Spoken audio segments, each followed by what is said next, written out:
Ready? Yo. What up? It's your boy, P. Dot. Swizzy. Diddy. Big J. I don't know if he got his mic on yet. And this is the Town Podcast, episode 47. Damn, we almost at the 50 mark. 1 year anniversary coming up. We're about to do a live podcast. We ain't even planning. Swizzy in his phone. He ain't even paying attention. We gotta figure it out though. We gotta do something. We gotta. Yeah, niggas is tired. Coming down, it's right there. Yeah, we gotta. Yo, we ain't even introduce you yet. You gotta relax. Calm down. Yeah. Calm down. This nigga came and took over though. I feel like I'm part of the team. You know. He just came and set up. We got a special guest with us today. This is, matter of fact, this is our second author. Our second author. Word. Right. On the podcast. Our good friend, squad. Facts. The team. You feel me? This gentleman said he was writing. He had a book coming out. I ain't gonna lie. I thought he was bullshit. I'm like, yeah, nigga. You gonna write a book? Oh yeah. Oh, okay. Yeah. You know how niggas be. I'm about to write a movie script. Yeah. Okay. All right. Well, he said y'all got a movie, writing a book. I said, all right, cool. And words of life. This nigga just came out of nowhere, like boom, pick on my book right here. Like, damn, what the fuck? The Workhouse Chronicles, author Kevin. Y'all don't even know how to say your last name, bro. Kevy. Just try. Just try the last name. Giovannetti. That's perfect. Giovannetti. Right. Kevin Giovannetti, right. AKA Kevy Kev. Right. The homie, make some noise. What up, Kev? Look, I appreciate y'all for having me, man. It's been a long time waiting. I was supposed to be on here like, what, 3 months ago? Nah, more like 3 weeks. Oh, 3 weeks? Yeah. I know everybody busy, you feel me? But I'm here and I appreciate y'all for having me, man. Yeah, I know y'all doing y'all thing. Yeah, shout out to the book, though. So look, hold on. We're going to get into the book. And we're going to get into the homie. Yeah. We're going to get into this couple things that happened the past couple weekends. For one, it was a car accident with the homies, Top Cola, and rest in peace, K Black. I wasn't really cool. I'm not gonna say cool. Like, I just didn't really know him like that, but I knew of him. Them niggas was cool. Them niggas is my homies. So, losing a friend, that shit hurt, bro. You feel me? And then especially how it was, and it was in a drunk driving accident. You feel me? And the crazy shit is, remember we was at John's little seafood party, we was talking about drunk driving and shit. You feel me? Word. We had a long discussion about drunk driving and like the niggas don't take into consideration like how serious that shit is though. You feel me? Niggas nicks it off like look at us. Like, see, I didn't even notice that. We drinking right now. You feel me? But I'm more of a, I have a couple of DUIs, so I'm more, when I be drinking, I be like, I had enough, you feel me? Like, I ain't trying to take it to the limit where bitch be driving with the one eye on the highway, you feel me? But I don't know, I think people gotta stand up and be held accountable for when we drinking, because shit like that could happen. Shit, nah, definitely. Rest in peace, Kenneth K Black. R.I.P. Could have ended up worse. You feel me? And it's always, and the drunk driver never die. Yeah, so never. Just be safe out there, yo. That shit cliche as motherfucker, but drink responsibly. Cause I know me, shit, I've been chilling, and then now I'll be getting up so early. Yeah. Tired, drinking, like, yo, I just, right now we ain't old enough to know what we can handle on our body and how we gonna function. Right. Before then, when we was young, we just want to drink all day and just be body and still be able to drive one eye open and all that shit. You know what I mean? Now, like, or then too, y'all young cats, y'all listening, like, just be careful. That designated driver shit is real, because shit can happen so quick. Somebody driving down the wrong way on the highway, y'all both doing however fast, 2 lanes. You know what I mean? So just be careful out there. I know we sound like hypocrites. Yeah, I mean, but we cups of yak and shit. It's something that needs to be addressed responsibly though. Like, yeah, I like to say something about this subject, man. I think it's important. I embrace fear. You know what I mean? Like, I believe that fear, keeps us alive. You know what I mean? It does what it has to do, to keep us going. You know what I mean? Because it's so many rules and regulations in this world. You need fear, you know what I'm saying? Especially with the rules and, the consequences. So, alcohol, it reduces that fear, you know what I'm saying? So if I'm drinking and if I have a couple shots or I got the bottle or whatever, it reduces my fear. So now I'm speeding, I'm running stop signs, you know what I mean? Yeah, but I know I got alters your fucking everything. The way you think. Fear, you know what I'm saying? So, you know what I mean? It's not a good look regardless. And we fail to realize it sometimes. And like you said, you got DUIs. I got DUIs, you feel me? But when a nigga get a drink, and I don't give a fuck if the club is down the street. You gonna get there, you know what I'm saying? You gonna pull up the way you want to pull up, fly with the car, shit bumping, and you got a bottle in the car. You ain't. But for me, I'll keep it real. A lot of times I don't be out because I don't feel like I can't do it like that. Like I can't drink as much as I used to. And then I know about driving home, and I'm not far from really nowhere, you know what I mean? It's just doing that same shit. I guess it's me, like, just like, fuck it, because I be tired, you know what I mean? I'm taking it down sometimes 10 o'clock on Friday just because I know I'm tired, like, fuck it. If I go out, first couple drinks, I'm going to be mad tired. Then I'm yawning in the motherfucking club or some shit like that, or just yawning, wanting to go the fuck home to sleep, you know what I mean? So, it's just... But you can change that shit too. Like you can drink past the tiredness, and then now you wavy and you staggering. But once you get to that certain limit, though, like you don't even care. You still be drinking. Like exactly. You don't even know what's the fuck going on. Exactly. You just drinking. Right. Only thing that made me slow down is, bitch, DUIs change your fucking life, bro. No question. They change your life. Like, bitch, you got to find a whole new way to get to work for however long your shit's suspended for. Then you get caught driving on that shit. They trying to off your head. They are. They giving a nigga 180 days. They trying to off your head. So it's just not even worth it at the end of the day. But 180 days, shit. They giving a, like you get pulled over in PA. You going downstate. Like you feel me? Yeah, for a DUI. I remember I had when I had brought Lil Kim to Philly, I had to keep going back and forth promoting and doing this, that, and the third. I called 2 of them back to back and did 90 days. They said you catch another one, you going to prison, state prison. Oh yeah, you feel me? Yeah. Like, did 90 days for 90 days for 2 of them. Damn. And look, I wasn't even that body, but this what happened. They got their own little rules. They took me to the hospital and said you could for a blood test.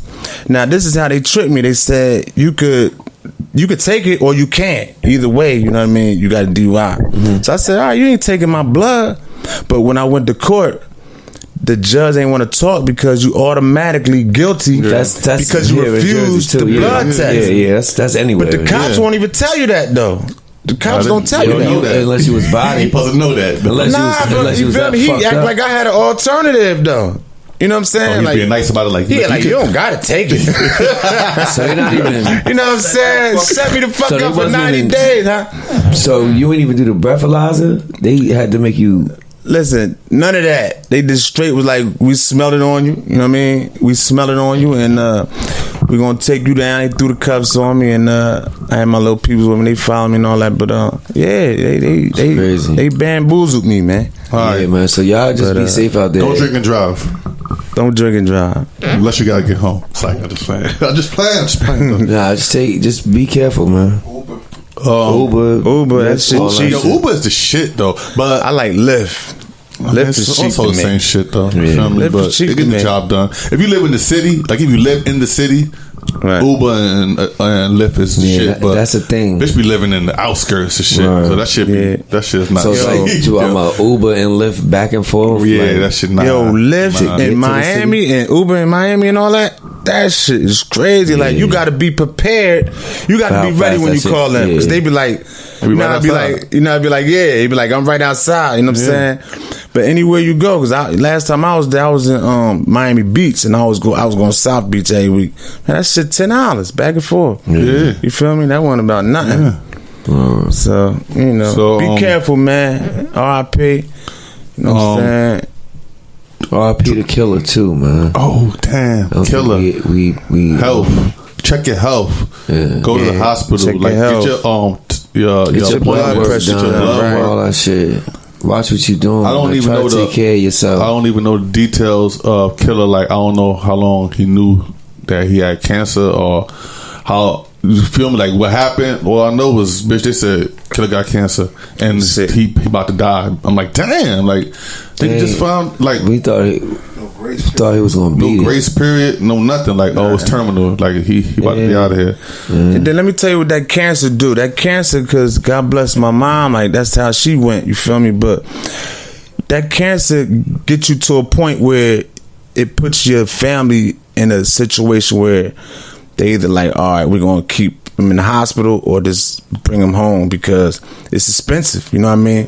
But sometimes money ain't the situation. But if no progress is happening, sometimes you just gotta let it go.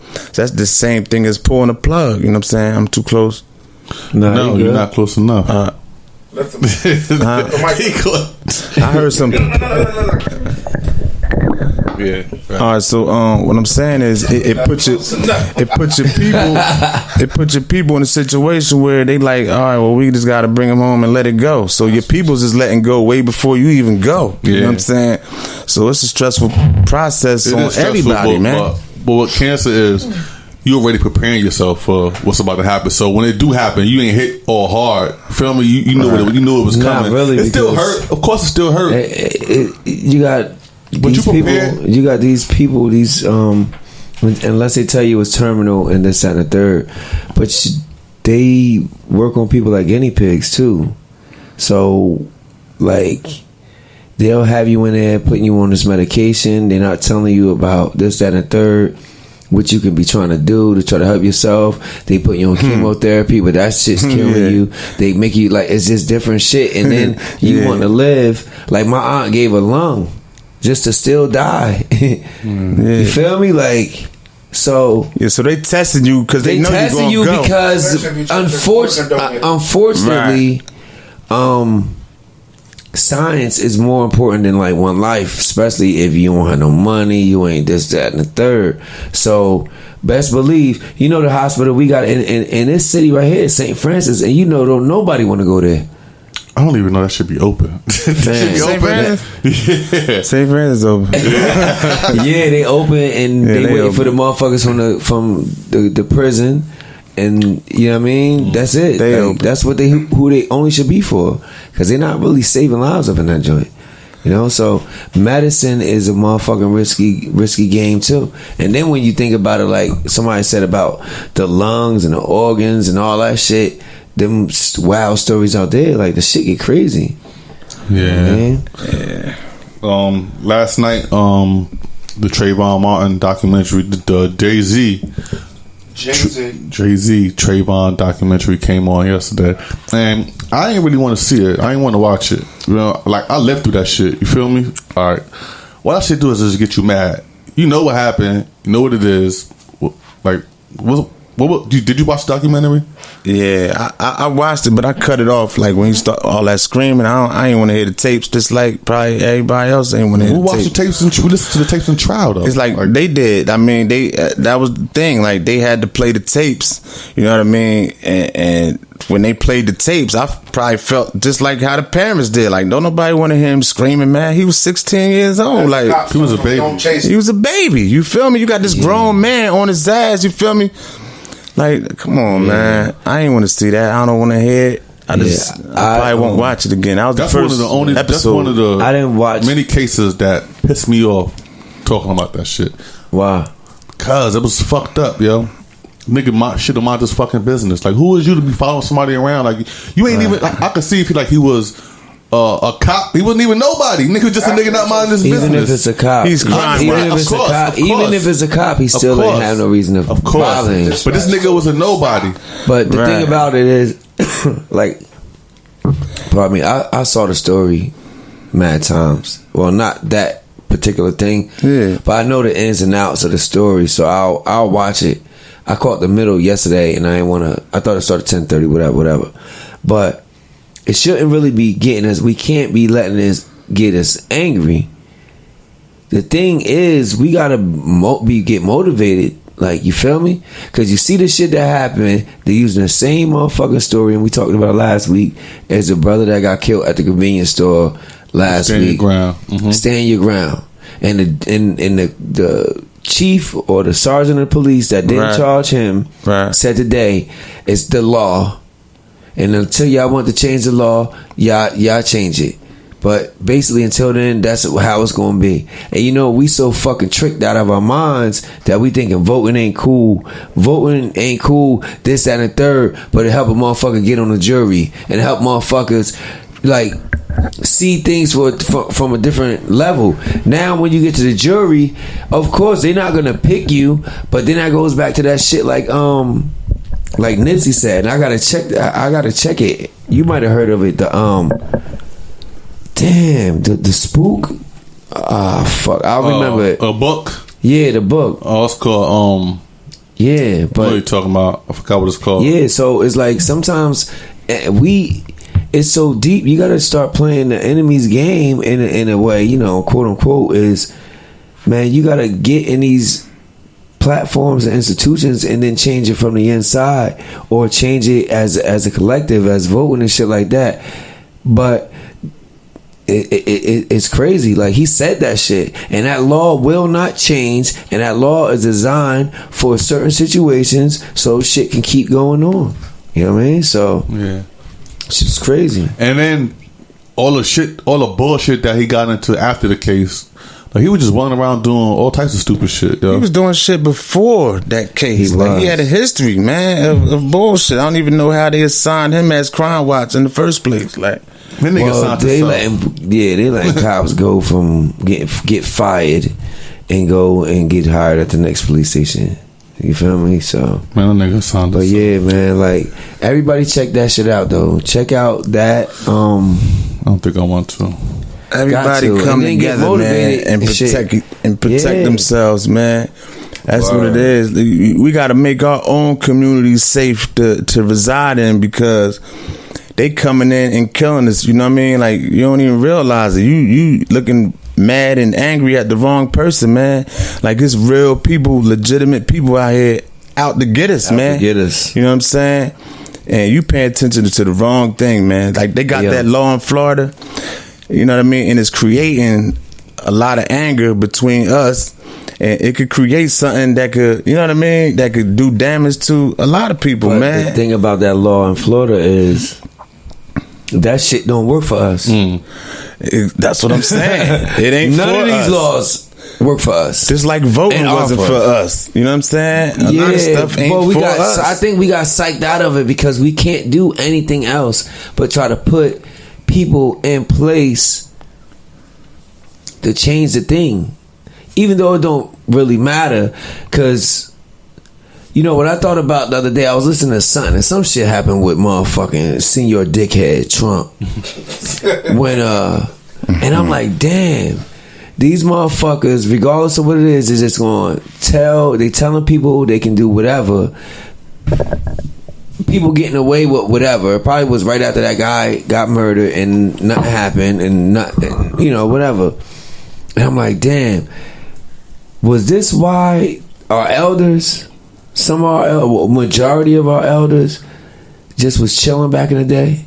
Or not chilling, just like, damn, just shaking their heads, like, feeling like, man, you got the motherfucking president that is basically a full motherfucking criminal, it seems. His whole crew conspiracy, yo, people get locked up and arrested and fired and all that shit for less. Motherfuckers giving the green light to take people's kids away, like they did motherfuckers back in the day, and then we watching it on TV and no one's really saying nothing.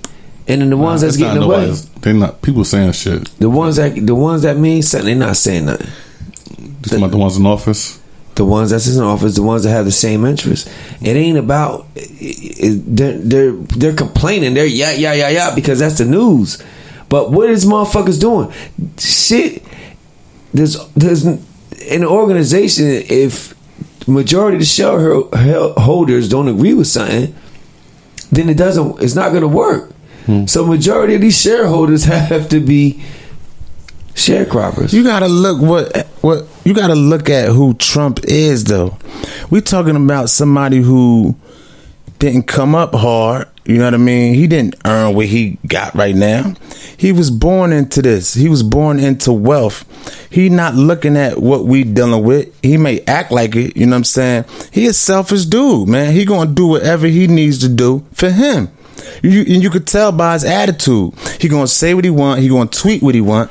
You know what I'm saying? Whether you like it or not. You know what I'm saying? Regardless who likes it. Congress, anybody. He gonna do what he wants to do. Mm-hmm. And that's not a good boss. You know what I'm saying? His dad might have been a good boss. His dad was running the hose. Huh? His dad was running hose and all his that dad, shit. Okay, so his dad was looking at other avenues to get money. Yeah. He was a hustler. Now this nigga, he was born into it. You feel me? Yeah. He arrogant, selfish to me. You feel me? So how could you trust somebody like that? But this is the thing, right? When you got people screaming law and order, that they locking motherfucking families up, they locking us up. The shit, like, I know y'all motherfuckers ain't hear about it, but the dog whistles, that shit is real. So what they saying, it's really applying to black and brown motherfuckers on almost every other word that they talking about. But we getting locked up. You got a book right here, and we about to get into that, called The Workhouse Chronicles. Yes, sir. The workhouse is a motherfucking jungle. A jungle. You know what I'm saying? And they, well, you did 9 months, 90 days, right? 90 days for a DUI. That was Pennsylvania, though. It doesn't matter. Yeah, it don't matter. My man about to go down for 180 on driving on the revoke. Right. So they laws apply. Right. To us. To you. Much. To me. To they our listeners. Us. We our targets, viewers. like, we the primary exactly. target. So you have somebody in there that is motherfucking, what we used to say, deer meat. So and they leaving him alone. Keep running the country because we had the same interests. So that's the only issue I got. You know what I mean? But yeah, that shit is crazy out here, man. And you know what's crazy? And I put it in the book. There's so many ways to get locked up. It's so easy to go to jail. And hard to get the fuck out. That's the hardest place to get out. No, hold on. People think that that's just a little saying, like easy to get in and hard to get out. Yo, it's easy to get in there and it's hard to get the fuck out. Because you can walk in there with freely. Well, not freely, but you can walk in there. But they gonna have to say you can leave. It's right. So easy. But yeah, man. Speaking of the let's get to the why you here. The Workhouse Chronicles. What made you want to write a book? He put it there like that. Bro. Yeah, I put that down. But what made me want to do it? Yeah. I don't know. I caught a bid before, man, a couple years ago. And I did a bid up New York. You know what I'm saying? I started writing up there, playing with it. Because when you get incarcerated, you try to tap into different. You got locked. You was in Rikers, right? Can we? Yeah, I was in Rikers out. Then I went up north. Can we do us a favor real quick?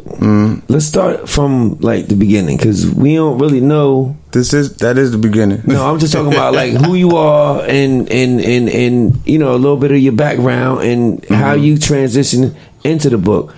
You know what I mean? We like, Kevy Kev, and then we just like, here's the book. It's because you know it. Yeah, it's like, this for the viewers. Yo, for the viewers, like this my man. It's a good dude. I remember when Kev was throwing parties. I remember when Styles P and damn, when we was in Philly. It was a little short nigga. Was it Bully? The little short nigga. Yeah, Bully. We was outside after the club because.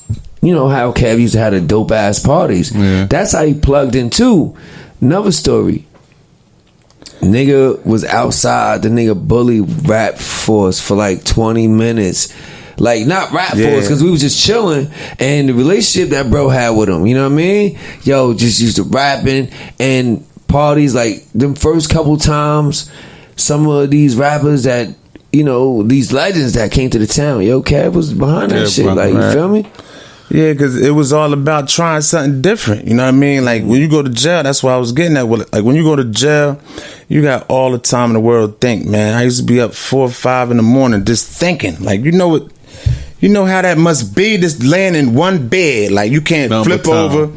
You can't turn over. It's a little cot, you know what I'm saying? So you just laying in one spot just thinking all night.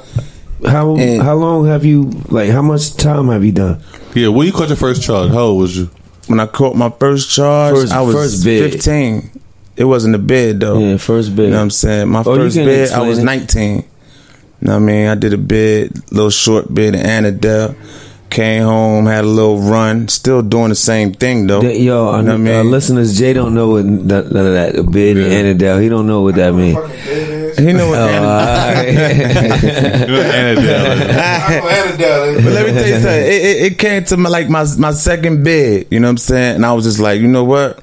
You know, you got kids, my man. Like, where was you at? I was in New York. I did a bid. How long was what's the bid? The bid was I did 4 years. 4 years. Up New York. Nah, the last charge was the charge for the feds that I just got released from was the gun. How you end up in Rikers, bro, in New York? In New York? Yeah.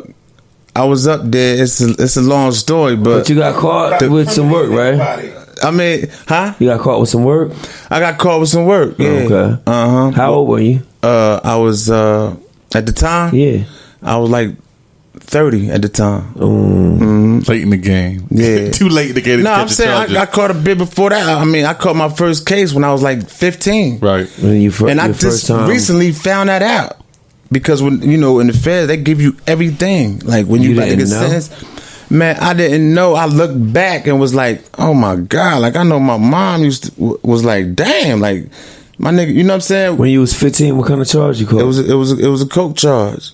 You know what I mean? It was like a caps back possession. then. Like, you know what I mean? It was the bottles. You know what I mean? It was 15. Yeah, it was red tops, the green tops. What you think? What the fuck was you doing at 15 years old out there? I was, you know what I mean? I was just moving with the crowd. You know what I mean? That's how it go. You move with the crowd. You do what they do. You play the porch. You watch what's going on out there. You observing. You see, niggas your age getting money, walking around with dead doors, Jordans on and all that, and your mom's just, because that's what was popping at the time. Yeah. So you know what I mean? You looking at this and like, dang, like Lil J, you feel me? So you want to be a part of that. Niggas coming down the street with scooters and you know what I mean, dirt bikes, and you want to be a part of that, man. So true. Your mom ain't gonna do it because she on a budget. You know what I'm saying? So you doing it the way you feel as though you can get it. So that's what happened. So you get caught up, and then at 15, like I said, when I caught the first charge, it's over after that. Was your mom like strict on you, or my mom wasn't strict. She was the type that if she knew I was doing something wrong, she'd throw an attitude. You know what I mean? But she can't control you. She knew she couldn't control what was going on, but at the same time, she'd throw shade. Like, you know what I mean? Like how your girl would when she get an attitude. You feel me? It's the same way, but and then like at 15 years old. Yeah, at 15. Well, at 15 years old. Was your dad there, or he wasn't? Your dad wasn't there. My dad was around. You know what I mean? He was around. Shout out to him. What's up, Boogaloo? You feel me? That's my man. But look, my son not selling drugs at 15. Let me tell you something. She still rides. She still supporting. I've been in the youth house so many times. She was there with a lawyer. I never spent more than a week at the youth house because she copping a lawyer for me. You know what I mean? While everybody else going back, I'm going home because I got a lawyer. You know what I'm saying? Yeah. And she doing that. You know what I mean? She like, I don't want him in there. I ain't gonna tell him that. You know what I mean? Throw a little attitude, but she paying thousands. You know what I'm saying? So it was affecting everybody, my mistakes and all this shit. But it continues so long. You know what I mean? But it gets to the point where when you start growing up, you start thinking about the other people that you affecting by your mistakes. Like your kids or your family or your girl. You know what I'm saying? So now you're thinking of ways. That's what I'm saying, because we still on 15. Yeah, you fuck 15, because I wasn't even thinking right around that time. Right. I'm talking about like the process of New York that initiated the book and you know what I'm saying? Right. That brought me to everything is when you start getting sick of shit. Like you be like, yo, bitch, this jail shit is whack. What am I doing? We gotta get to New York. Yeah. Like we gonna get to New York. You know like it was so much that happened between New York. I mean, I was wild. Like, I was wild as hell. Like I said, like we just talked about the alcohol and the other shit, the weed, you know what I mean? All that shit play a big part because it takes away the fear level like we was just talking about. Now you got the strap on you. You got 100 jumps, you know, grams on you, whatever the case may be, scale in your back pocket. You're not... It takes away the regard for the consequences. So I might know that, okay, I got the scale on me, I got the blick on me, I got 100 grams on me. That's easy, 10 years. If the feds pick it up, now we talking 20, 30. I don't have no regard for that because I'm high. I'm drinking. You know what I mean? I'm with the young boys. We rolling. You know what I'm saying? I'm going up New York every day, sometimes twice a day, copping coke. If I ain't got the fiend with me, you know what I'm saying, I'm jumping off the train while it's moving with the bomb. Back in the day shit. And running up on, because Walnut right there. Yeah. You feel me? So I jump off the train. If it's moving too fast, I throw the bomb off, come back and get it. Yeah. You know what I'm saying? This is the shit I'm trying to do to keep up from, you know, what I'm doing. Yeah. My addictions and my lifestyle and the women, you know what I mean? I'm doing everything I need to do to keep this thing moving. So that's where you got that hustle from to write the book, huh? I mean, the hustle was on all of us because we came from that. You know what I mean? We making something into, you know what I mean? We making something out of nothing at the end of the day. No question. So regardless if it's negative or positive, we making it happen. Right. So the hustle is in us.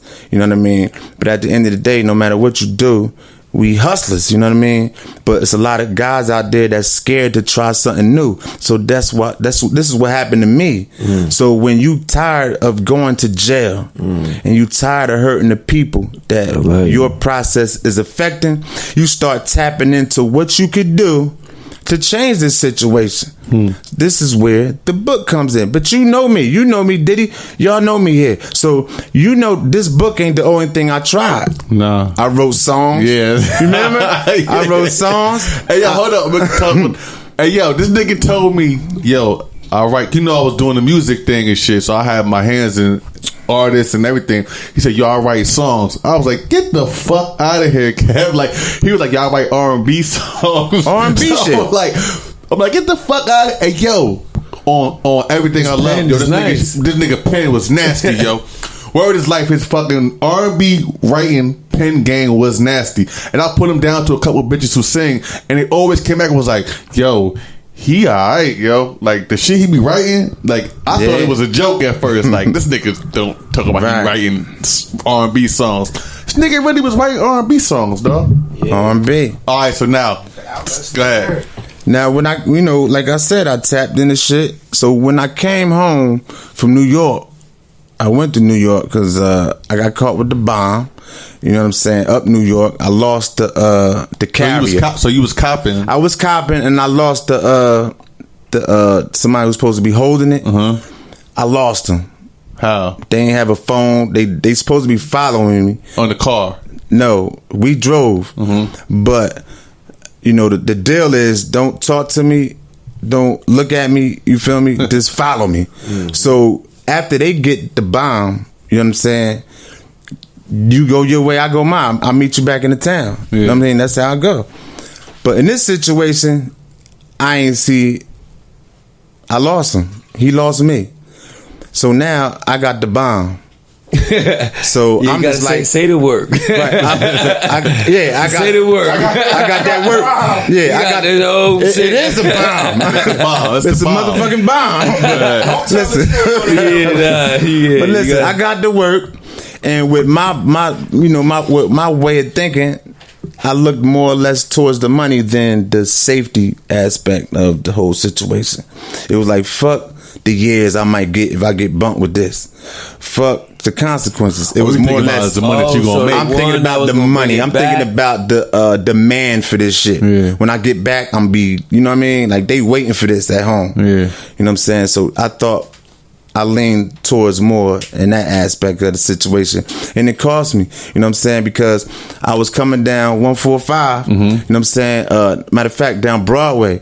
And you know, when you on your way towards 125 and you can get on West Side Highway, I make the right down there by that school, by the light. But you know you can get on the highway way before that. Yeah, you can get on the highway a lot of places. So why you driving through why you driving through Harlem? I was trying to get on West Side Highway. So I didn't want to take the bridge over. So I wanted to take Liquor Tunnel back. So I make the right down there where Tupac was shooting that Q. The nigga think that on that's Juice. Sweet, right? You go up on a bridge, you come back to tunnel. They had a checkpoint down there. They had a checkpoint? I ain't even say it. It was down there waiting. You know what I mean? So you ain't have no license or something? I had nothing. You ain't had no license? Nothing. Oh, you was wilding, yo. I was wilding. You was wilding, yo. I mean, that's what this game do to a nigga. So you ain't had no license. The car pull up, the police right there. They pull you out the car. They search your shit because you ain't got no license. Right. Facts.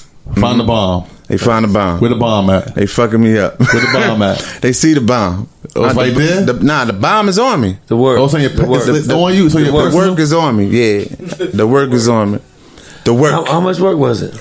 It was a lot of work, man. It wasn't a lot. You know what I mean? You feel me? It was something that like 50 grand. Nah, hell no.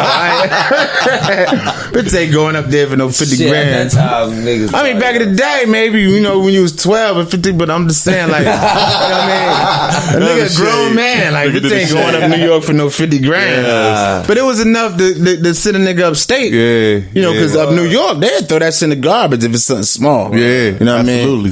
They'd throw in the garbage. Or put you on that they got that 2 to life shit up there, right? We know a couple. They had it. It was 3 to life.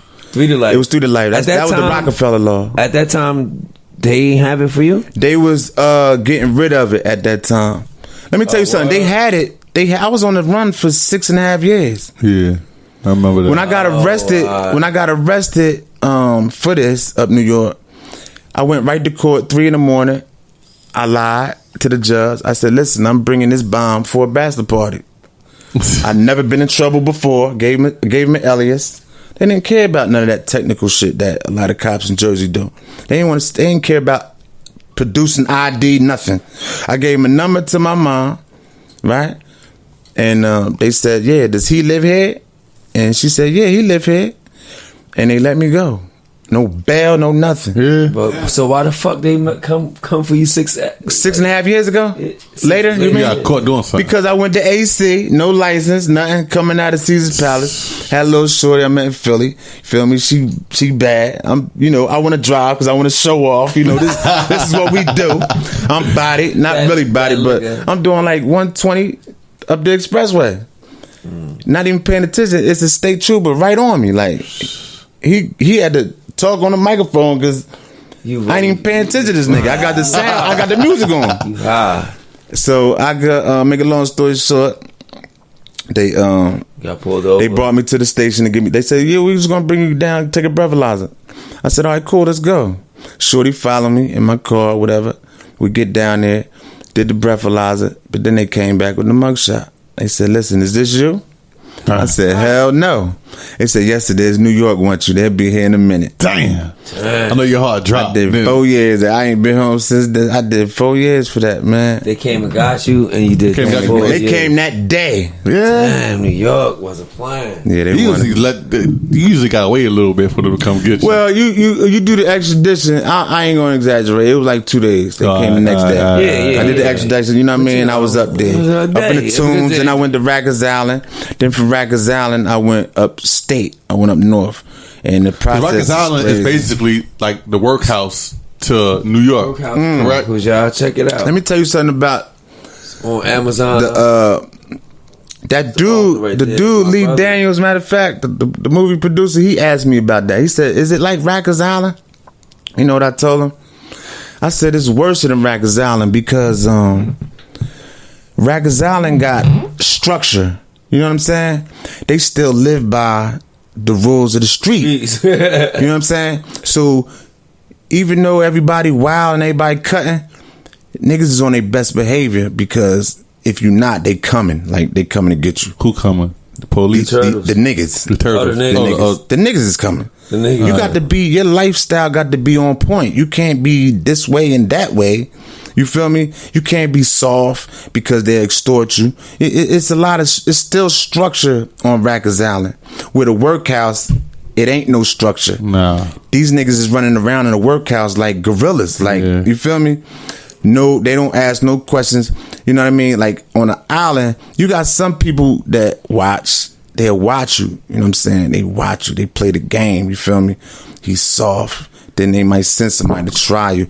And a lot of shit, it comes from the phone, the uses of the phone. That's how they find out if you're soft or not. That's how they find out if you soft. You know what I'm saying? Through the phone system. Food. Yeah, because the phone is serious business on the island because it don't cost nothing. You know what I mean? It's like phone at home. So if you got a whole tier of niggas that can easily have access to the phone and call their girl or call whoever, you know what I mean? Niggas want that. And niggas hogging the phone. Right. You know what I'm saying? Like, for instance, and it's dudes, like, for instance, when I first got there I got to the, I was in the 5 building at the time. And there was this Jamaican dude on there I got tight with. He was from Brooklyn. They were scared of him. That was the first time I actually seen a man strap books to him. It was these poppies, I never forget. It was these poppies on the tier. They had got a bomb in, you know what I'm saying? They got some work in, dope. And he was upset that they didn't tell him. He started strapping up. You know what I mean? He had his other little boy with him, taping it up, wrapping him up. And he stepped to him with 2 bangers on him. Listen, y'all ain't tell me about the work y'all got in. What's up? They hit him off. But at the end of the day, they told on him. And guess what he do? they told on him. They told on him. And guess what? Guess who was his boy outside of the other little nigga from Brooklyn that was running with him? Me.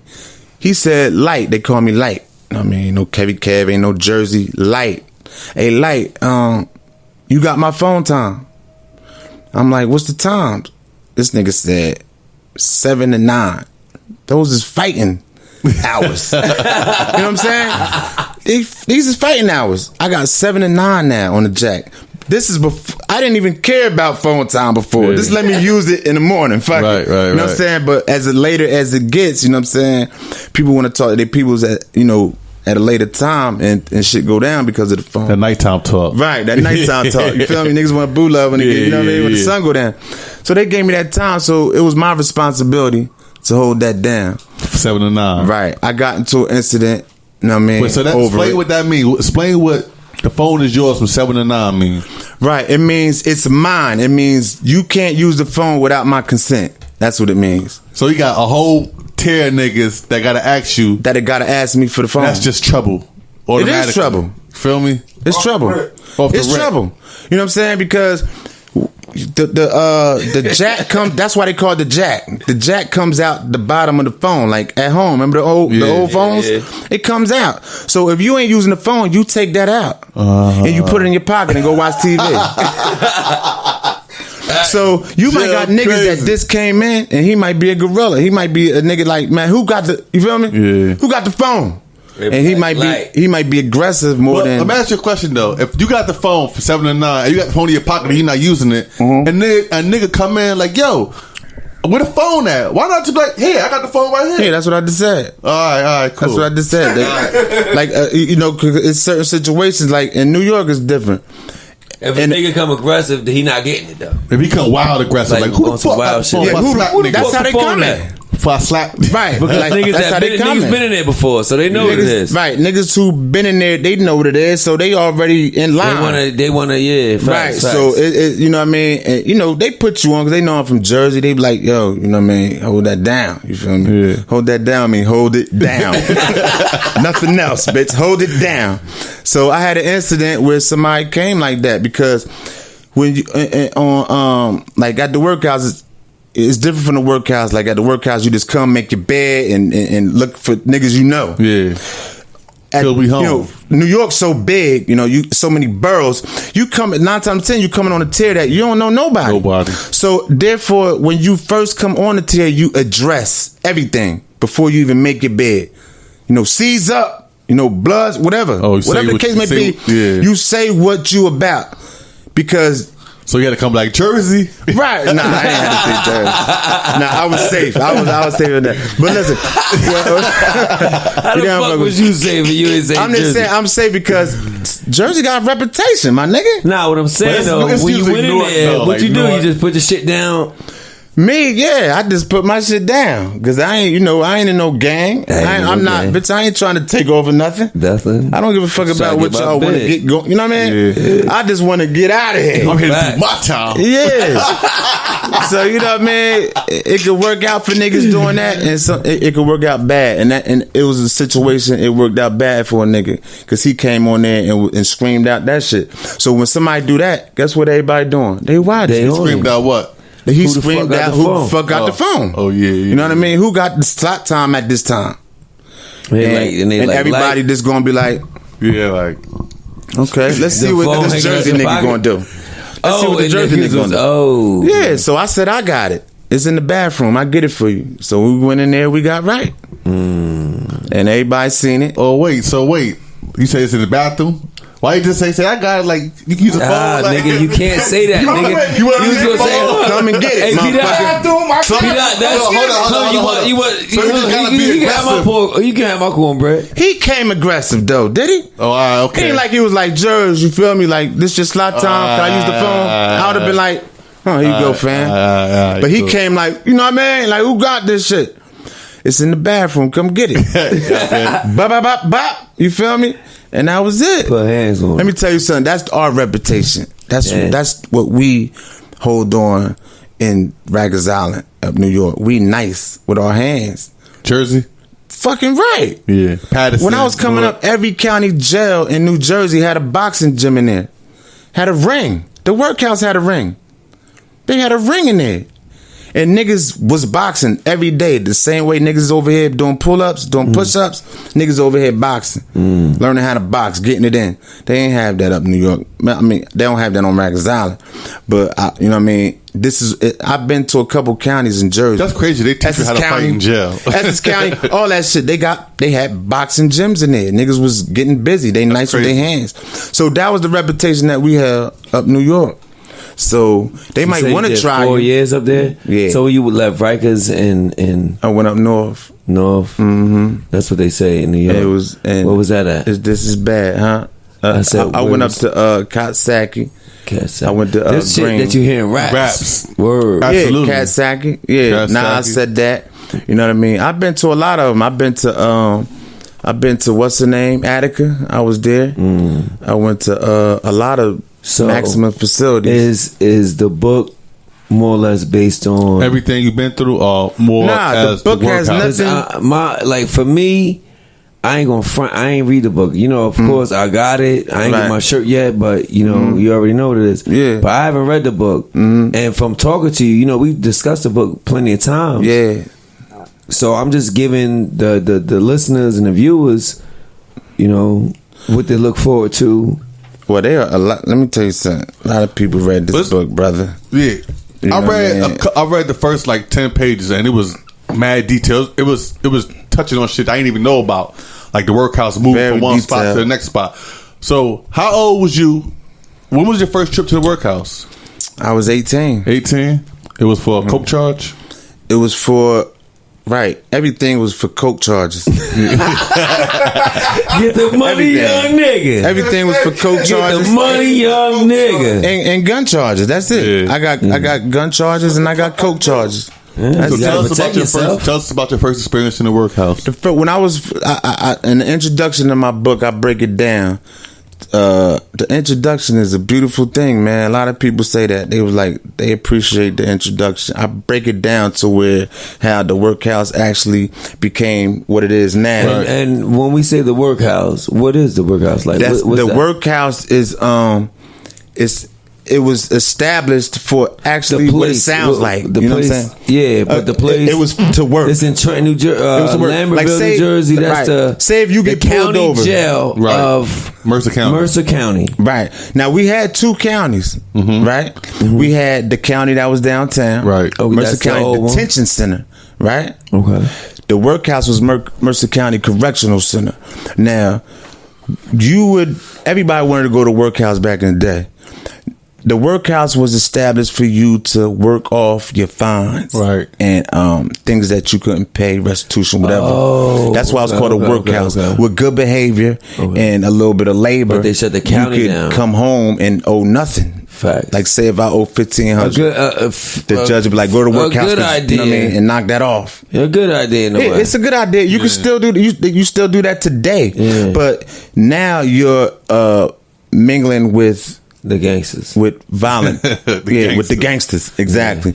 You intermingling with the gangsters. So because they closed the county jail up that was downtown. Now everybody goes to there. Now when you brung those type of violent offenders, individuals, they take away stuff. You know what I'm saying? You fuck it up. You know what I'm saying? Because at the workhouse, you had food packages, you had contact visits, you had cookouts, it was a good place to be if you was incarcerated. Good. Oh yeah. If you was incarcerated, it was cool. good. It was good. Yeah. Well, it was ran like a state correctional facility. It was ran like the state run. You know what I mean? Okay. So when like I said, when downtown closed, everything came together for the it was more money for that. It's more facility criminalization, but it ain't good for the inmates. Is what I'm saying. It's not good for the inmates, and it brought more pressure on the COs too because they had to put a lot of overtime in. What do you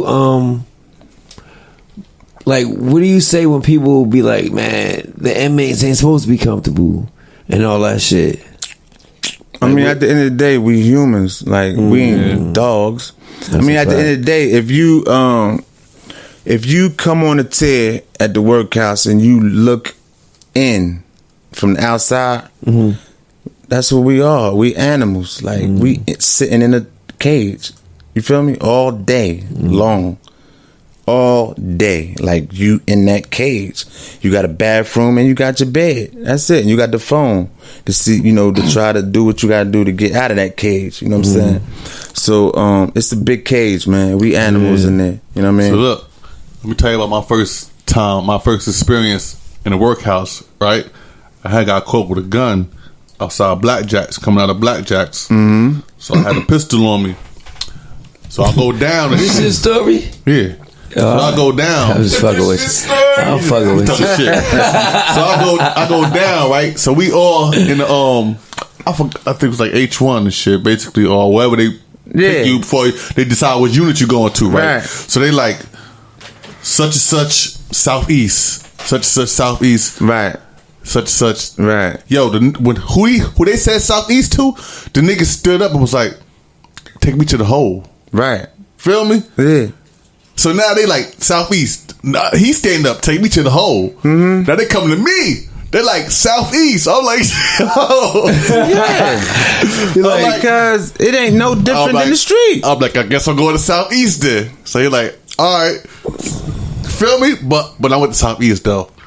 From the hood, it was crazy. The hood was in there, like yeah. And then if you a good nigga or whatever, then but for a new nigga though. And these niggas who been in the workhouse mad times, and they saying you going to southeast, niggas like, no, I'm not. They paperwork probably went through. Okay, that's how it be, right? Yo, and it's crazy you say that because part 2 of this book it deals with that. We'll get with the part 2. We can't talk too much about it. But let's talk about part 1. All right. Let's talk about part 1. So, part 2. Part 1. You know what I mean? Everybody chases part 1, but we'll get to that, y'all. We're definitely we on part 2. I need because you know why? We need these motherfuckers to read the Workhouse Chronicles. I want to shout out everybody who already got it. I mean, I ain't going to speak numbers, but the numbers is very impressive, man. Like I had no idea it was going to be like this. I knew the book was good. But to get the reviews I'm getting, like, you know what I mean? Everybody, like, really loved their own little character. You know what I'm saying? Like, people fell in love. And that's the whole thing that's good about the book.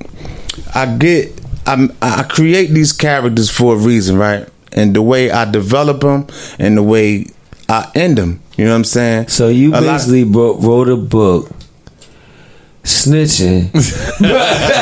Snitching about what? I'm just fucking with you, man. Yeah, it's that one funny. The characters. Nah, I'm talking about the characters. The different characters and how they did it. Like your experience. Yeah, but snitching ain't got nothing to do with this book, man. Like, I don't know what the fuck where that came from. The snitching word shouldn't even be. A bitch don't play about snitching. Like, bitch don't even play like that. Bitch work hard not to snitch. That's a fact. Bitch go hard not to snitch. You feel me? Word is life, yo. I'm not doing it. You gotta be a real G on this bitch, boy. Nah, but I'm fucking with you. It's just like the character, and there's some. I haven't read it, so it might be some. You should have read it. Nah, I got the book twice. I read it though. I know you got it. That was out of love and support. You feel me? But and let me tell you something. That's where the wave changed though. I'm paying attention. Like, this is my business. This is how I'm eating. You feel me? So I'm paying attention to all details. Now, when I first came home, of course, everybody gonna be like, "Oh, Kevin trying something new." That's what's up. Let me support. Let me show love. Let me put some money in his pocket. You know what I mean? Whatever the case may be. But when motherfuckers start reading it, you feel me?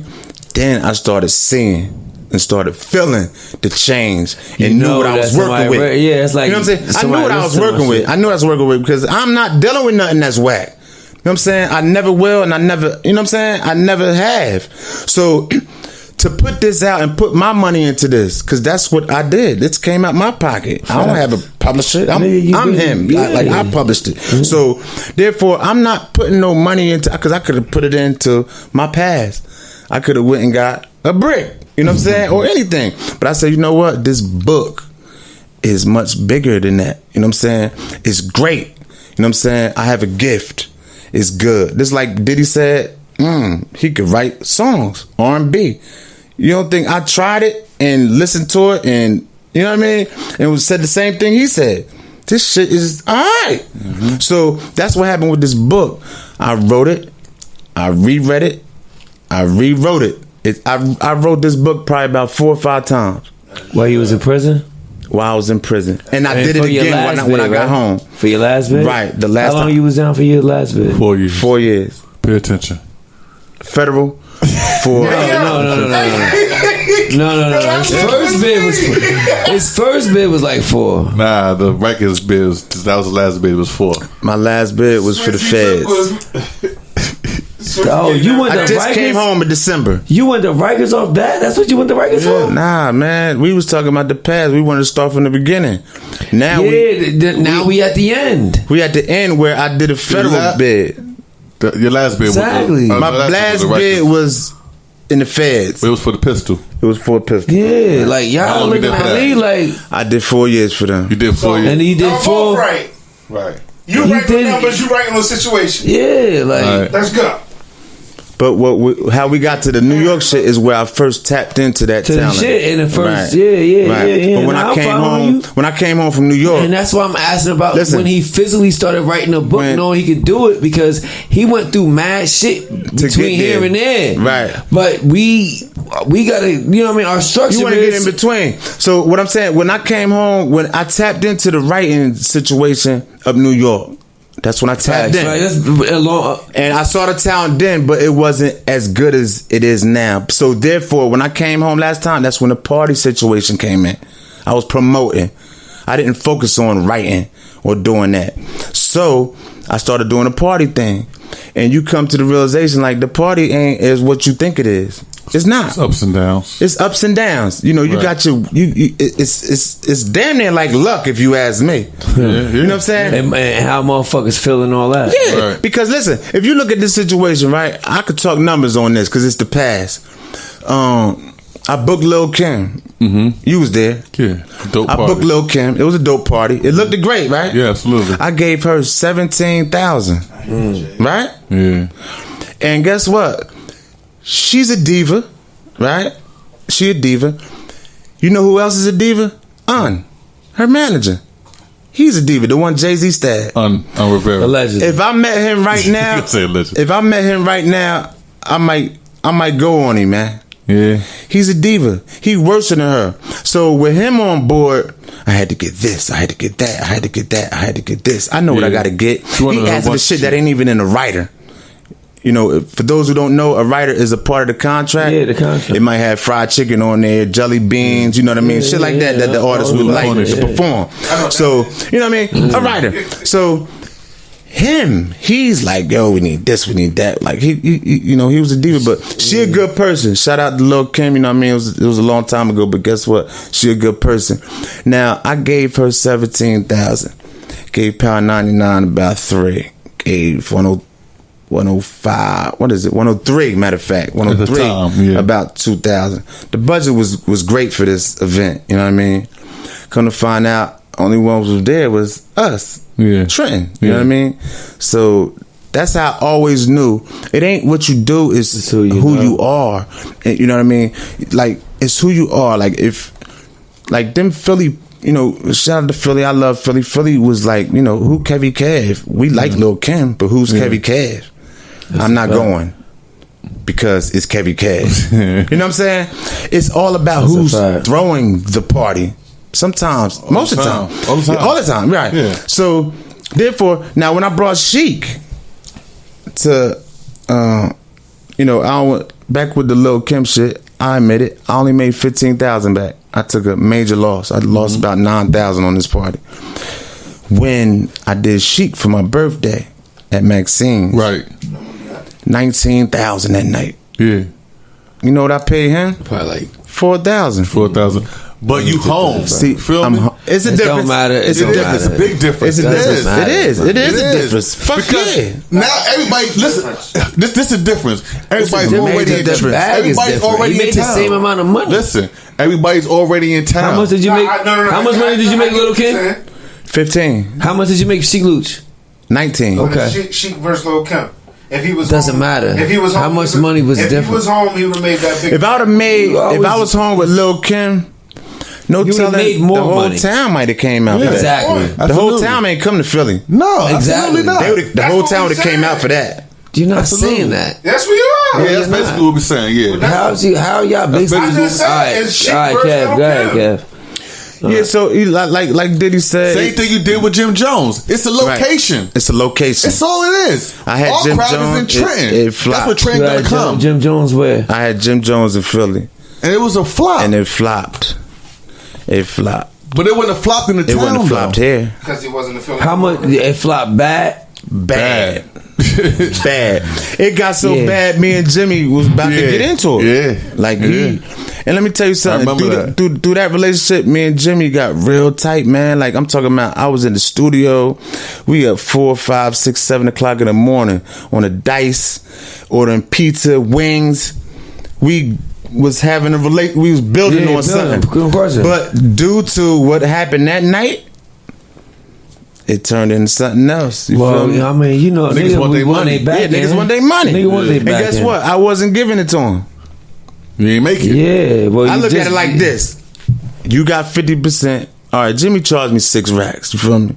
Damn, I gave 3,000 from the rip. Man. I gave 3,000 for the rip. Gave 3 more. I look at. Listen, you don't understand what I'm saying. Nah, I'm not going down for a nigga. I don't give a fuck who they is. But listen, you talking about 3 racks ain't shit. Yes, it is, bitch. Nah, I ain't say it ain't shit. What I'm saying is, I'm looking at it like this. The way it's all about how I'm looking at it. So if I'll give you 3,000 from the rip, I'm looking at it like, okay, you got 3,000 to get on the highway and go back. Right. Absolutely. Man, I took he not looking at it like that. You ain't come in the club. He ain't come in. Yeah, I just said, listen, he ain't working out. He was just flexing on his bird gang shit. Nah, he wanted the rest of his money though. Listen, 3 deposits. Now I'm here. Give me my rest of my 3. Right, he want that. Yeah, this is what he do. Isn't the contract if you perform or something like that? No. What happens is how that back end What happens work? is you give up that 50%. Right, and then when he comes back, he pay the rest, and he goes in the building. Yeah, he didn't even go in the building yet. He ain't going in the building. Pay him the rest. So get the fuck out of He here. ain't going in the building unless he get paid. Right. Exactly. 50%. But the crowd ain't even there, so he I'm not paying this nigga. We ain't talking about that nigga. Anyway, you know what I'm saying? What I'm saying is about that game, it fluctuates. It's not reliable to me. At all. It's not at all. That's what brought me back to the game again. So what I'm saying is the game changed when I got back into it. The game was more aggressive. You got niggas killing. Got niggas snitching. robbing. They robbing you, and they gonna shoot you. It's not like, In the yo, game, right? I don't give a fuck what you got on you. Listen, this is what I got. Okay, boom. And still shoot you. And still shoot you. I'm scared of that. So guess what? I got the strap on me, ready to go, and it's 4 a.m, and I'm back on my bullshit. Or so guess what? Shoot you, and if you shoot them back, tell on you. For real. That's Like, you can't win At all. So these are the things that stay in your mind when you're thinking consciously inside of a jail cell. Crazy shit. You feel me? Yeah. So when you're in jail, you thinking way better than you ever thought in all the years you've been out there doing dirt. Like a mutant. Bitch, Like an listen, X-Men. you thinking clearly, you thinking better than you ever thought before. So guess what you're gonna do? You figuring out ways not to hurt your people, like I said before. You're thinking about ways not to hurt yourself. You're not thinking about you're thinking of ways to stay the hell up out of here, man. Because like I said, you feel like an animal. It's Suckerville, man. That's all it is. It's sucker shit. So you find out ways, and when this happened, I was like, you know what? Tap into what you need to tap in and do something different. Try something different. And you know what else influenced me a lot? The hypocrite thing. Nobody wants to be a hypocrite. I don't. So if I'm in jail on the phone with my daughter and I'm like, baby, when I come home, it's going to be this, it's going to be that. But then you come home and do something else. You know what I mean? How you think they looking at you? How you think you looking? How you feel about yourself? You're a hypocrite. Correct. You don't even want to be around hypocrites, but let alone you one. So my primary goal was to change that. I ain't want to be a hypocrite no more. So when I wrote the book, I knew the book was good. I knew it was profitable. I knew it could be marketed. It could take me to some places that I can go. So that's what happened. Now, like Diddy said, I told him, yeah, I got a book coming out. And motherfucker was like, This is what I expect. Because so many of us do it. So many of us say we come home and we this and we that and we rappers and they're gonna do some shit. We're gonna be the next big thing on this level. But go right back out there and do the same ask blah blah blah for a couple grams or this, that, and third to get on. And forget all about your goals and forget all about everything you worked hard for during that process. And that's what you did too. That. You said that and I said, whatever. And then he came back like, yo, Diddy, buy my book. And I'm like, what? Yeah. Right. So with that being said, did it really matter at the time when you first got them books and people were just buying them for GP? Did it matter? It didn't matter because let me tell you, it's 50-50 with that. Right? Like, do you care if they just buy for GP or if they buying as an artist, as you know, a creative individual? Of course, you care. I'm asking the question. I just defined what you said, nigga. I thought about that plenty of times. If I care like you, like what you say, how do I feel about what you just said a couple minutes ago? You said I bought the book, but I ain't read it. But for me, keep it G. How do I feel about that? Yeah, because that's my husband's I like I said, I feel 50-50 I just bought it like because he was bugging. But listen, but listen, so check this out. I got money on it. You know, we all. But at the same time, money ain't shit to us though. Listen. You bought a ticket to my as party. An artist, you ain't man. come. As an artist, you're not listening. As an artist, of course you feel some type of way. Cause I put time into this shit, man. Absolutely. But you gotta think. For me personally, I buy 5 books a month. I don't got nothing to do with that. I don't got nothing to do with that. I'm talking about me, my book. I get around the books too. That's like, cool. I respect that as a person. You supporting people around, but you told me you read anyway, so I wasn't worried about you. I know eventually you was going to read. I'm gonna get it. Me too. But there are people. I read books, nigga. You crazy as hell. Listen, there are people that don't read. Fuck out of here. And how do I feel about that situation? It's 50-50. Like I said, I'm a hustler and I'm an artist. So I'm an author. And then as you being an author, does the that old saying shit, you want to hide anything from a motherfucker, put it in the book? It don't like, because from how your passion from the book that you created is like, yo, I wrote a good ass book. I got heavy jewels in there and y'all just buying it and not taking them up. Right. So it's like, all right, you don't have you have survival mode in there, but do you have the jewel in there? Which survival is a jewel? You know what I'm saying? So let me explain. You gotta let me explain the book that I wrote. Go ahead. You feel me? Don't speculate. Let me get into it. What I'm saying is, I know what's going on. You know what I mean? I got my Facebook page, just like you got yours. I got another page it's called the Workhouse Chronicles. You feel me? I got a phone that people tap in. My man, like, if I could show you all the reviews I get reviews on Amazon. If I could show you, what you think you worried about? Listen, you think I'm worrying about a couple people that say I ain't read the book?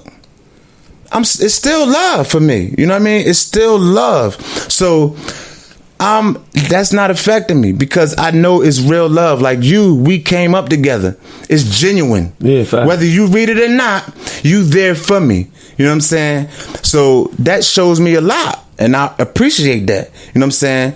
But as an artist, of course I'm gonna say, damn, read the shit. But at the same time, I ain't gonna be on you. I'm gonna be like, whenever you get a chance, do what you gotta do because it's good material. Yeah. So, because I know it is. So, and other people know it is. The people that read. There's so many people that read it. Listen, there's so many people that read this book, my man. Like, I get texts. I got a text from somebody the other day said, listen, they don't know who you are, but you him in Alabama. You know what I'm saying? In Alabama. I never been there.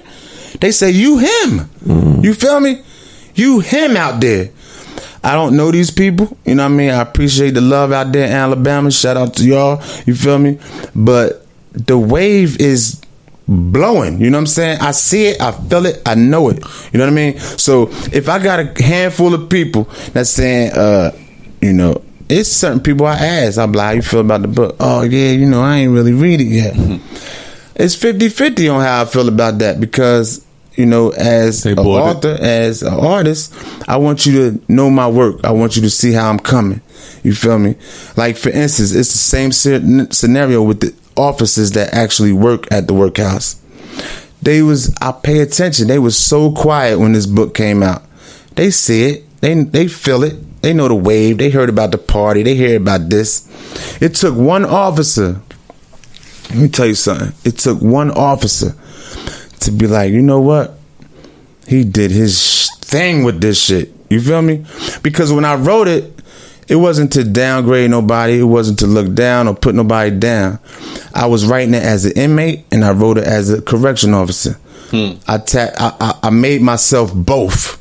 You know what I'm saying? When I wrote it, I made myself an old white person, a young white person, a young black person, an old black person. I wrote it so everybody could feel comfortable about reading this material. I don't want nobody to read it and put it down. I want somebody to be like, you know what? You feel me? So let me tell you, back at the workhouse situation, that it took that one officer to be like, this shit is good. You know what I mean?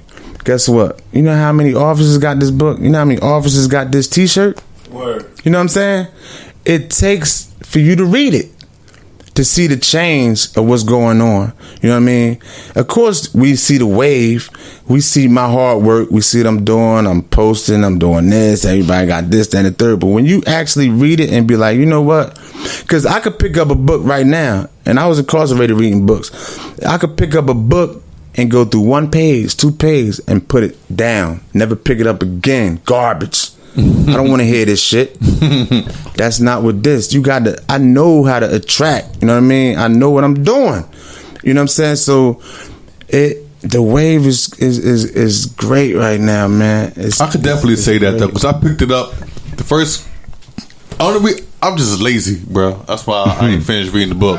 But from what I read, I was like, damn. Like I had to double back and read over again, and I was googling shit. Feel me? Like, right. That's how I am when I read. I'm like, oh, this shit is alright. Right. But based on the book, how much stuff inside the book is based on real life shit? Is it all made up, or is some shit based on experiences? About 80% of the book is influenced by real events. Yeah, I figured that. And the officers that work at the workhouse know this. They know it. And some people in the street know it. Because everything that I talk about is real. It may not happen with the person that they think it happened with, but everything happened. I can't deal with nothing fake. Sure. I can't, as the type of person I am, I can't waste my time on anything fake. You know what I'm saying? Yeah, and then being in a lot of real situations from for a long time, right? In different times. You feel me? You have to incorporate reality, man, or it ain't gonna work. I don't think it'll work without reality. Nah, at all. It ain't. I can't pick up a book and read about Lil Junebug coming from back out north and guess what? He got 15,000 pounds of coke. I know 15,000 tons and all this. That's and a lot of shit. I can't relate to this. I'm in the bottom of the hood. You know what I mean? I'm not there. I'm not Big Meats or I don't know nothing about tons of coke. I don't know about none of that. You know what I'm saying? I'm going to write just about what I think. Just be able to eat and try to stay low. And everybody wants reality. That's why they watch Love and Hip Hop. Even that's though not that reality. We all know, but everybody assumed it was in the beginning. It's fake reality. Well, they think it's reality. But we all know people attract to reality. That's why reality TV is doing so good. What was your take on the party, the release party? The release party, let me tell you something, man. When I came home in December. All Trenton had to offer me was bars, occasional Rio or something like that. I couldn't have a good time. I went to Vegas by myself, right? Turned up down there. Shout out to my boy for Black Ink, man. That was my man. He was on the same floor we was on, and he became my boy through the weekend. So I wasn't by myself when we met. You know what I'm saying? We was out every day. That's dope. We was out every day. That's my man. His brother came.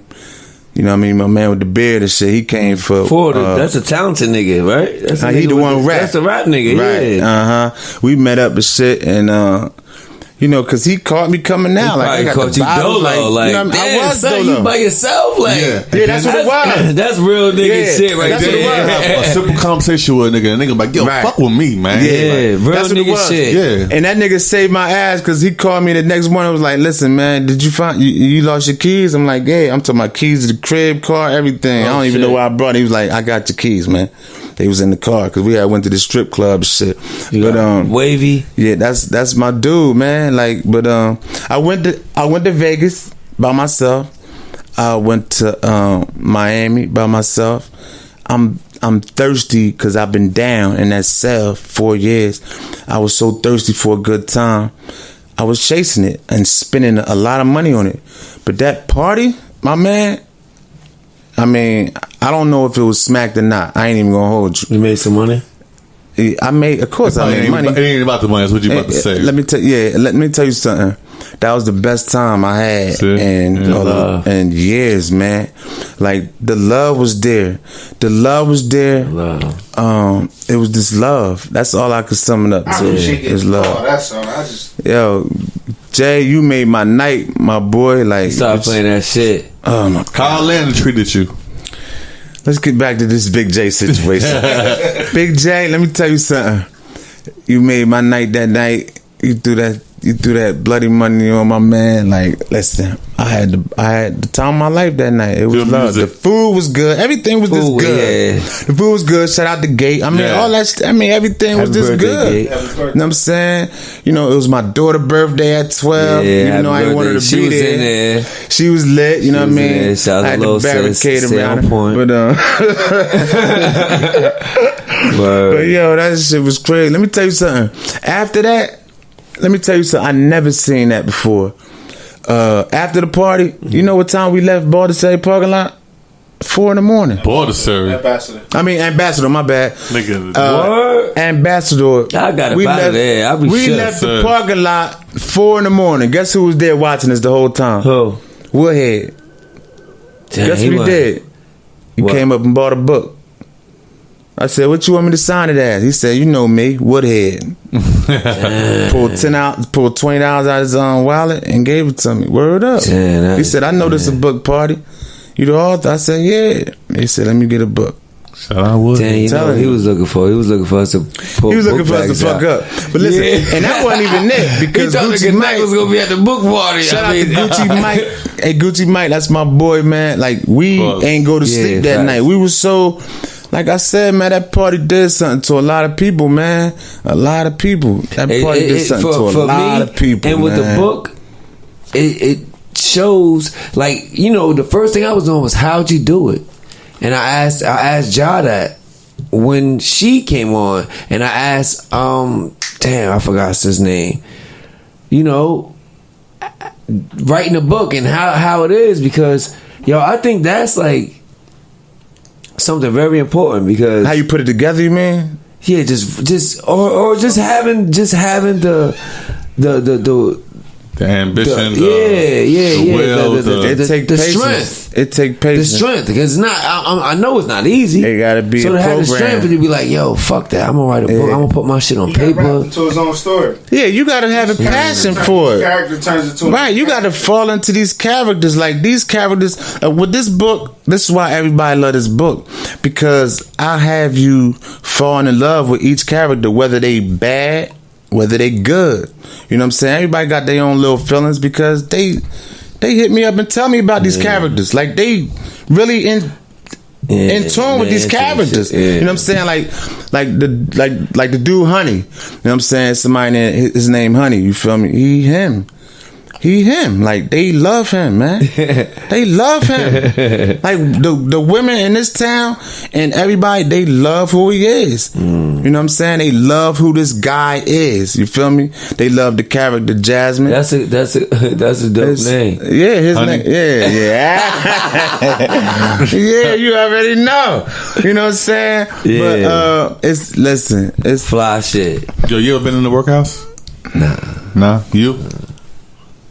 Go look at me like that. How many times you been in the workhouse? I've been in the workhouse. I can't count how many times I've been in the workhouse. I only been in the workhouse 4 times. I can't count. It's because it's so easy to go there. You know what I mean? It's so easy. I've been arrested a bunch of times. No, I might could go there today. Yeah, we who knows? We in Mercer County. We can do anything. Because you could think you don't owe nothing. Yo, I was right down the block. You right? owe something. I'm gonna tell you. You feel me? Tell you how real shit get. Right.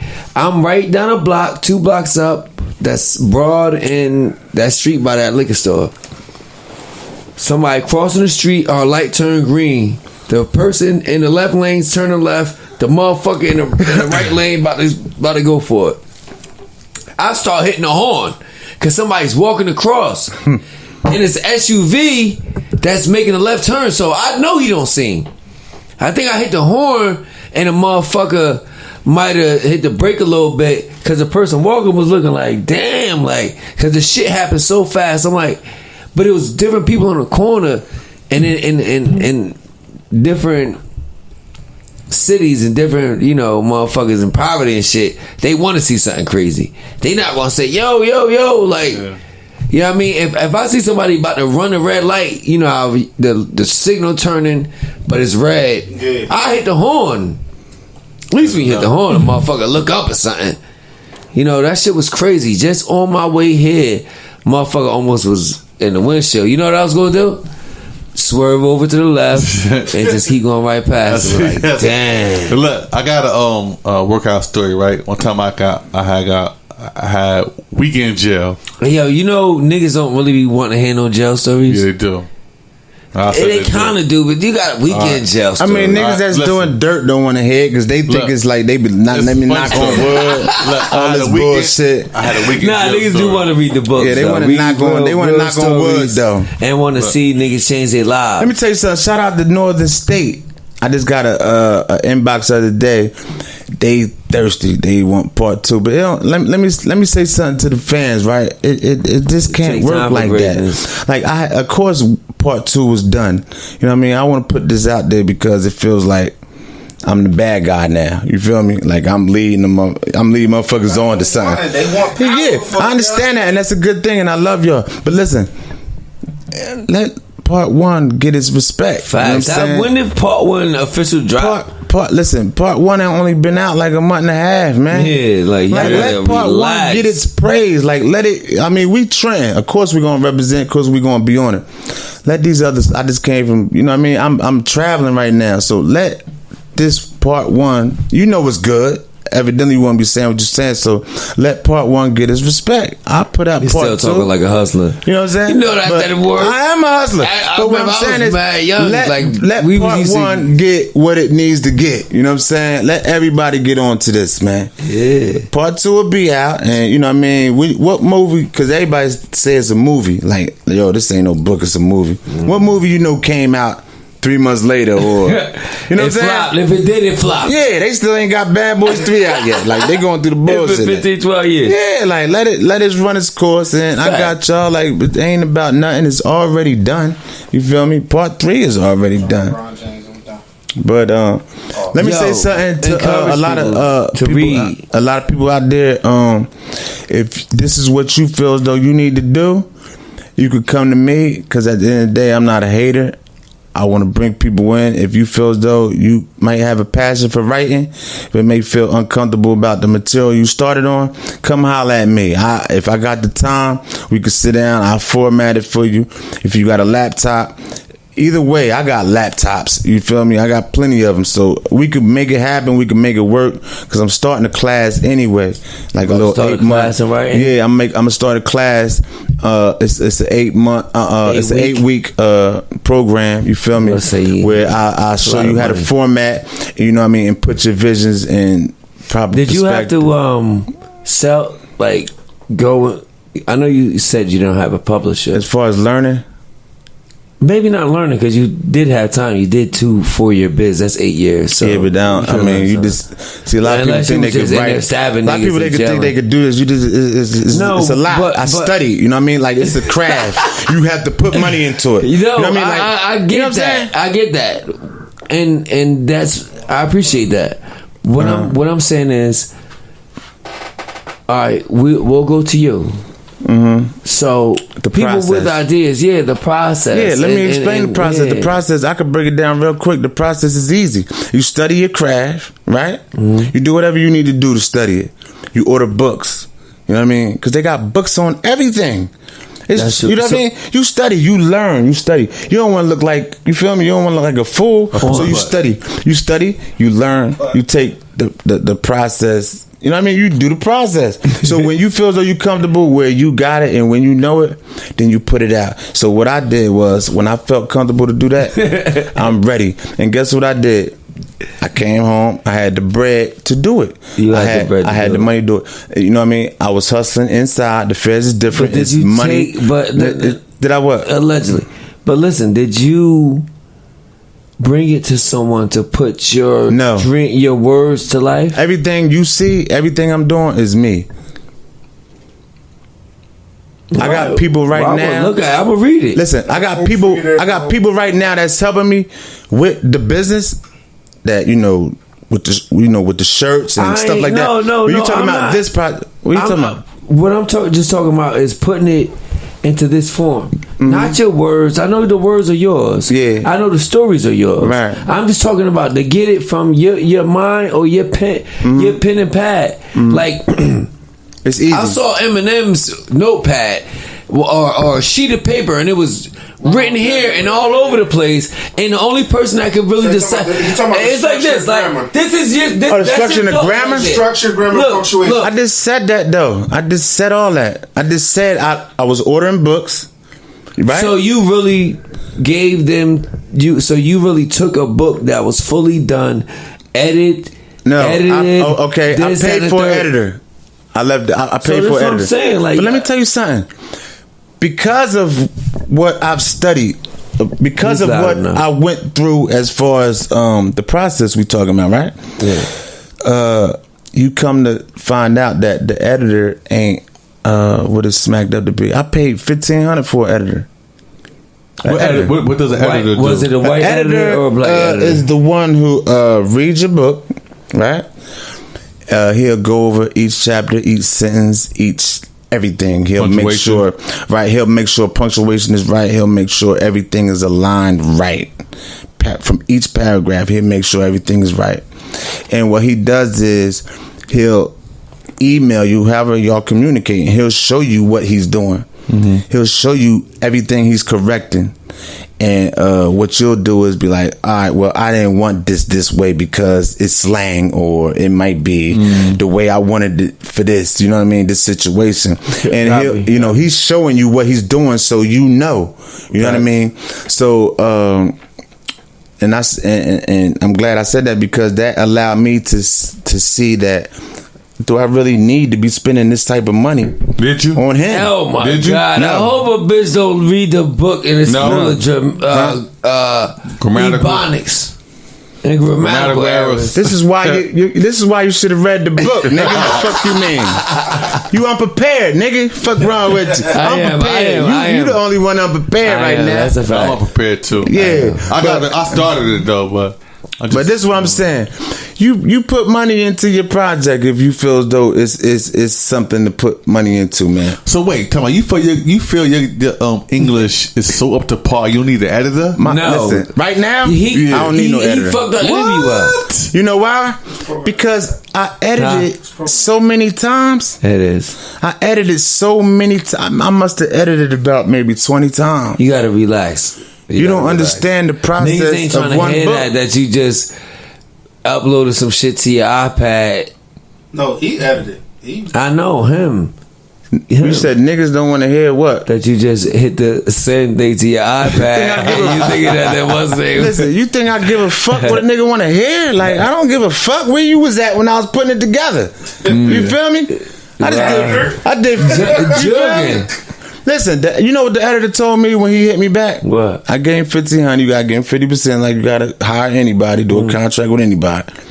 He told me, he said, listen, this is a white guy. You know, he got his masters and blah, blah, blah. Him. You feel me? I did my research. Pay attention. Like, I did my research on this nigga. You feel me? This nigga told me, he said, listen, and I respected what he said. He said, listen, man, you on to something. It's, you know, a lot of profanity. You know what I mean? It's graphic. He said, you got a special talent for describing everything. Everything. He said it's a movie. That's what authors should do. And that's what I think a lot of authors lack. You supposed to create that vision. You just don't jump on a block and talk about, oh boy did this and did that. You have to break. You have to. You know what I'm saying? You gotta build. You know what I'm saying? Yeah, you gotta put this together. Like, this shit ain't what you think it is. Do you think, in hindsight, when you be like, man, I lived this shit, and other people would just be writing shit, that's why he felt it, because you really lived it? He probably believed. Of course, the there. words that you put on that paper, of course, jumped out at that. Right. At him. Stephen King couldn't have wrote it. He wasn't there. If I'm dealing with a scene, Kevy Kev 6479. If I'm dealing with a scene that we in the bullpen waiting to go to court, you know the process. The process is mean. Everybody up early, niggas breath rocking. Some niggas know they ain't getting no niggas bell. Ain't even watch their face. Niggas know they getting You got revoked. 30 niggas in one little cell waiting to get shackled up. But some niggas say yes, Nobody sir. could talk about that situation better than somebody who been there. Of course, we all know that. I've been there. Niggas stinking. You know what I'm saying? Niggas stink like a motherfucker. I've been there. So nigga came in my office at the job today, in my office on the computer. I'm like, yo, bro. Yo, is any gay shit in the book? Gay shit? No gay shit, folks. Why? I don't do gay shit. Gay shit happen in jail, nigga. That's why, nigga. Not there. Gay shit happen in jail. Not gay shit. Maybe gay shit in the feds, but no, not in the feds either. They don't play that shit, man. It ain't no gay shit. I mean, it is what it is. But, you know, back in the day it was gay shit. But now, gay niggas can't even be on the tear. That's just how people. Well, like, they made it easier for gay niggas. We used to watch Love and Hip Hop. That was like our highlight of Monday night. We watched. Everybody was all old hustlers. I mean, they ain't got nothing to do with it. Niggas trying to see some ass, my nigga. Like, niggas down. What you mean? Like, niggas is locked up. That's true. We don't see fat asses. Yeah, that's true. We looking for what's one of them bitches' names on there? Bambi. Bambi. We looking for Bambi. Yeah. We ain't up there to hear about what they talking about. We up there to look. Yeah. So what I'm saying is, when you know it's 50 or 100 niggas up at the TV like this, Guess what happens when a gay scene come on? Everybody go like this. Look, and then be taking peeks like. Y'all think I'm playing? This is what's going on. Like, I know they got the gay community out here and LBG and whatever the case may be. But they do their thing. Listen, I understand all that, but I'm telling you, inside, motherfuckers ain't nobody tolerating that, man. Niggas in there hitting them punks. Yeah, that's why I said. They not hitting punks, man. If they is, I don't see it. Ain't none of my business anyway. Right. But it ain't. But nobody at the end of the day, I mean, it could be somebody's business. It's they bitch when they come home business. Yeah, it's about right. But then we hitting they bitch.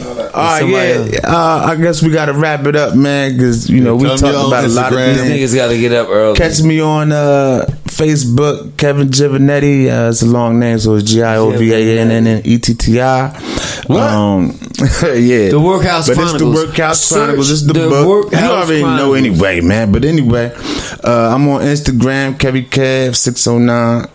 That's what it is. Yeah, that's what it is, baby. This came from ATL. Shout out to Gucci Mike. Shout out to Baller. Shout out to Shop Rose. Shout out to everybody that was down there. Shout out to everybody who was down there because we all turned up. Nina, Landy, everybody.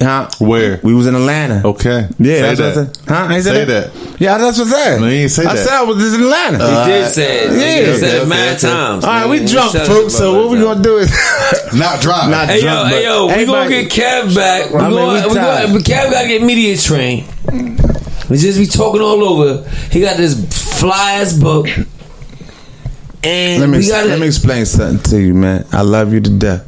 You feel me? Everything good, but we had a good interview, man. We talked about a lot of stuff, man. I appreciate y'all for having me. Right? Big J, you my boy. Part 2 coming. I know you gonna be in the building. You know what I'm saying? You get right, because I'm gonna need you. I'm gonna need you to turn me up at the end.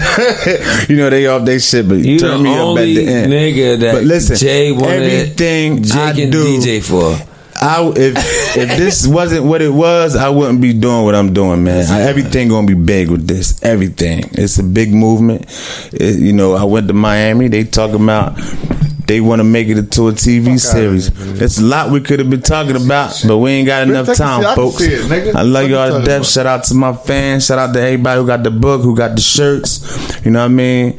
Y'all got, because they got them. I mean, like, no bullshit. They got them. Like, yes, sir. They got the books. They got the shirts. They got the word.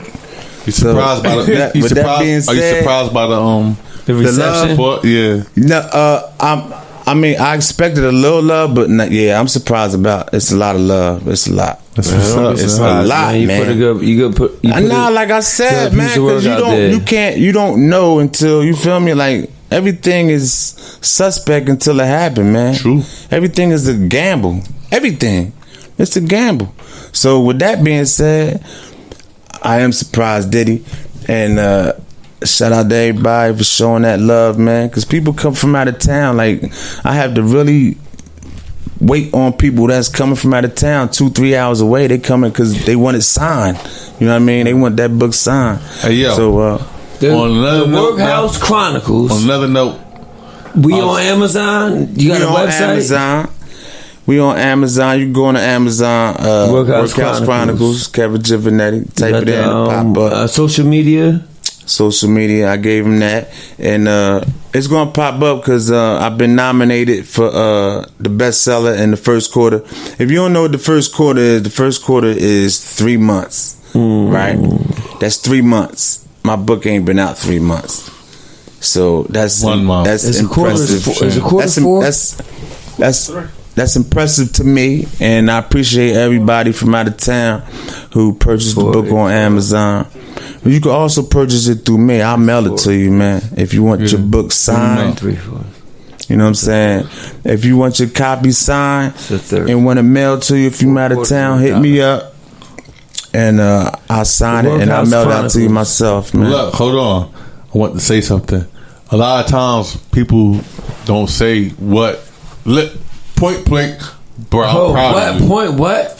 I'm proud of you. You feel Point me? blank, period, nigga. Point blank, period. I'm proud of you. You feel me? I appreciate like you said, you said you was gonna do something, and you did it, right. And not only did you do it, successful. You successful. You and it's doing good. your 1-2 thing, and it's good. You feel me? Like I'm proud of you, my nigga. Great. I appreciate like, I know that. it might seem like it ain't nothing because I'm your boy, but I'm proud of you, my nigga. Right. You ain't read it. I'm proud of you too. So don't mean Listen, shit. I'm proud of you too. You feel me? Because I know you.